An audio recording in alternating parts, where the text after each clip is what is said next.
With your trailing hook inverted on the fly vise, start by securing your thread to the hook and then snip off the excess. Once that's out of the way, build up a small bed of thread right behind the eye. Once you have your thread slightly built up, it's time to add the tail. The tail is going to be made out of a zonker strip, which we're going to tie down right behind the eye so that just a little bit of the zonker strip fibers are sticking past the bend of the hook.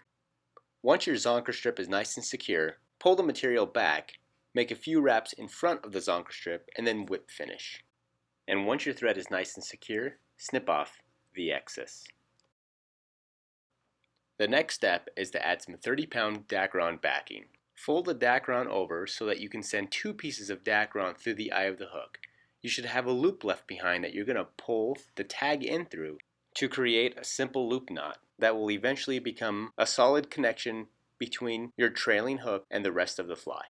After the Dacron is nice and secure, we're going to thread 3 silver bead heads on the Dacron itself to go in between the articulated portions of the fly. And when that's complete, remove it from the vise and set it aside. Now take a 40-meter offset Waddington shank and secure it to the vise. When it's nice and secure your thread to the Waddington shank and snip off the excess when everything is nice and secure. Now take your thread and wrap it all the way to the very back eye of the shank.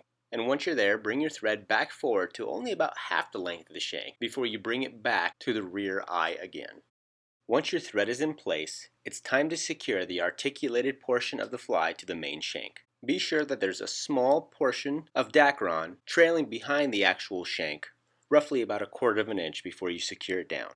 Once it is nice and secure, take the tag end of the Dacron and send it through the front eye. Once that's complete, take your thread and secure down that portion of Dacron along with the rest of the Dacron, covering the entire shank with thread. End your wraps at the rear portion of the fly, and then bring your zonker strip up and over to the top of the shank to be secured down. Before you secure down the zonker strip, make sure there's a little bit of give in the zonker strip so that the main weight of the articulated hook is on the 30-pound Dacron rather than the zonker strip itself. Once you have that figured out, secure down the zonker strip on top of the Waddington shank.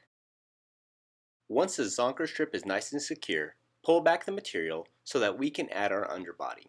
The underbody is going to be made out of an olive cactus chenille. We're going to bare the stem of that chenille and then secure it down right at the back of the shank. Once it's nice and secure, wrap your thread forward to about 2/3 the length of the shank before you start wrapping your cactus chenille forward. Once you've reached the 2/3 portion with your chenille, secure it down with your thread and then snip off the excess material. Now, with the excess material out of the way, make a few extra security wraps around the chenille before you bring the zonker strip forward.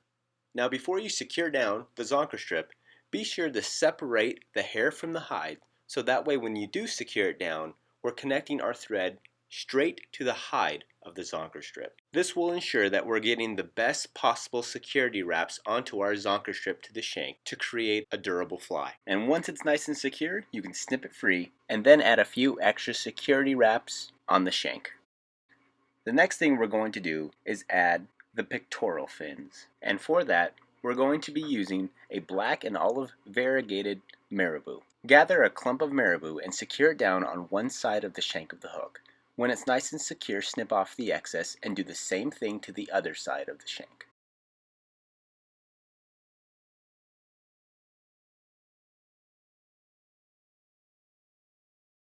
When your pectoral fins are complete, brush back the material and make a few extra security wraps to make sure the material itself is nice and flush with the rest of the shank.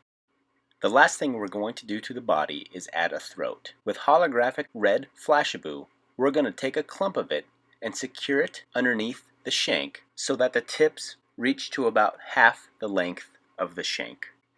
Once the red flashabou is nice and secure, go ahead and snip off the excess and then add a few extra security wraps before we take the thread to the eye and whip finish.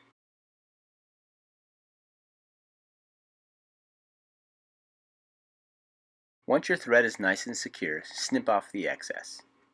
With the thread out of the way, it's time to add a little bit of Zap-A-Gap to the head of the fly before you slip on the helmet. After slipping the helmet on over the eye, hold it there for just a sec until the zap takes hold. Once the helmet is securely sitting on the shank, take some thread and build up a small head of thread in front of the helmet. Once the thread is nice and secure, you can snip off the excess, but you're going to continue building a head of thread in front of the helmet to make sure that it stays nice and secure to the body of the fly. Once you've built up enough thread to make sure that the head is nice and secure, it's time to whip finish. Once your thread is secure, snip off the excess. The last thing we need to do to bring this fly to life is add the eyes.